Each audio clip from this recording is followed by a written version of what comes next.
Greetings.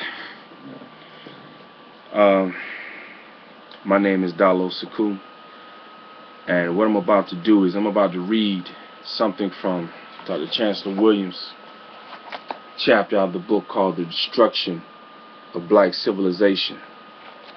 It's a chapter in here that's very important to me, which I see is very relevant to the conditions of our people today. It's a chapter on page 151. It's called How Slavery Came to be Confined to Blacks Alone. Right here, page 151. I'm going to read this, and I give my opinion in between. I'm not going to read the entire chapter. I'm going to read a couple of paragraphs, and then I'm just going to build on it a little bit. And I just want you to pay attention, or you can fast forward until we get to the end, and we build on a little bit more. In the latter part of the 13th century, David, king of Makuria, seeing no other way to forestall Arab occupation of his country, stepped up his raids in Upper Egypt. The raids were easier to carry out because of the chaos that followed the triumphs of Mamelukes in Egypt. But in 1272, the blacks, and what I have attached as a pattern of their own self-destruction, made the first major step to the end. The usual impatience of heirs to the throne soon enough found full expression in Shakundu. This means there was an heir to the throne who couldn't wait his turn because of his selfishness. The king's nephew, he hastened to the Sultan of Egypt to secure an alliance and plan an invasion. This guy planned an invasion under his king's heirship or rulership of his own country that would assure his ascendancy to the throne. The Sultan had every reason to grasp this wonderful opportunity handed to him through the blacks themselves. Not only would he be able to even scores with them, but he would also be able to create conditions for Mameluke hegemony over their land. I'm sorry, I can't, that word, Hegemony. Moreover, the African king had not only been raiding Egypt with impunity, but he had denounced the Treaty of 652. He refused to pay back, B-A-Q-T, Sultan Barbers. Therefore, did not hesitate. He organized a strong invading expedition of Shakundu and his head entered into black land. The struggle was long and bitter, as the Sultan's strategy in using his black army, along with Shakundu's own followers, made it appear to be a civil war between blacks. In the end, Sultan won through the black heir to the throne, and followed along and allowed him to be crowned king as his protege.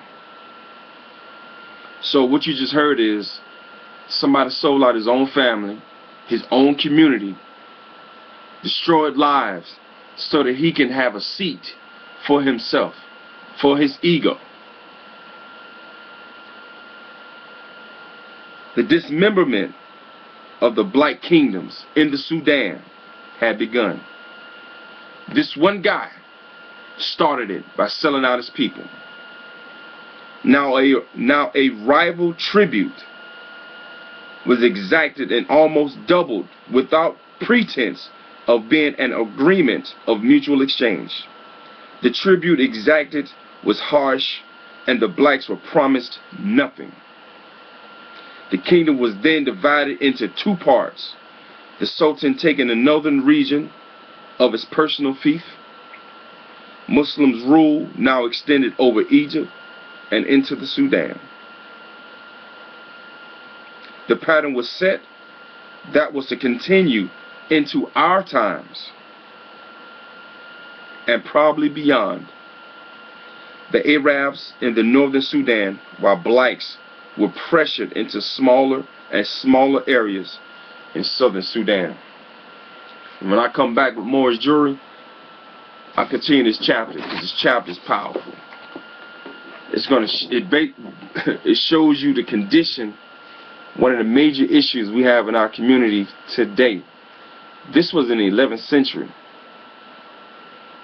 in Egypt.